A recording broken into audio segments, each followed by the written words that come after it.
একদমই, মানে এরকম মুহুর্মুহুর অ্যাচিভমেন্ট আমরা পাচ্ছি, এরকম মুহুর্মুহুর প্রতিভা আমরা খুঁজে পাচ্ছি। আজকে উদয়নারায়ণপুর থানা অন্তর্গত উত্তর হরিশপুর গ্রাম থেকে আবারও একটি প্রতিভা খুঁজে পেলাম, সঞ্চিতা সামন্ত। আর এর থেকে বড় কি, মানে আমরা দেশের হয়ে খেলছি এবং আমাদের গ্রামের মেয়ে, আমাদের গ্রামের মুখ উজ্জ্বল হচ্ছে, আমাদের রাজ্যের মুখ হচ্ছে, এর থেকেও বড় কথা আমাদের দেশের মুখ উজ্জ্বল হচ্ছে। আবারও দুটি দেখতেই পাচ্ছেন, দুটি আমাদের দেশের জন্য একদম অ্যাচিভমেন্ট করেছে, জিতে এনেছে, আমাদের দেশকে এগিয়ে নিয়ে গেছে। সব থেকে বড় কথা, আমরা চাইবো এরকম প্রতিভাগুলোর পাশে দাঁড়ানোর জন্য সকলকে বলবো এগিয়ে আসতে, আরো ওরা কিছু করে দেখাবে। ওড়িশার ভুবনেশ্বরে অনুষ্ঠিত ইউসিএমএওয়াই পিএসএফ ওয়ার্ল্ড কাপ ইয়োগা কম্পিটিশনে আন্তর্জাতিক স্তরে নজির গড়লেন হাওড়া জেলার উদয়নারায়ণপুরের কন্যা সঞ্চিতা সামন্ত।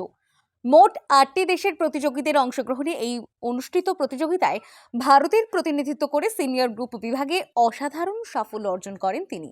প্রতিযোগিতায় সঞ্চিতা সামন্ত ট্র্যাডিশনাল অ্যাথলেটিক ইয়োগা বিভাগে স্বর্ণপদক, চ্যাম্পিয়ন অব চ্যাম্পিয়নশিপ বিভাগে রৌপ্য পদক অর্জন করেন।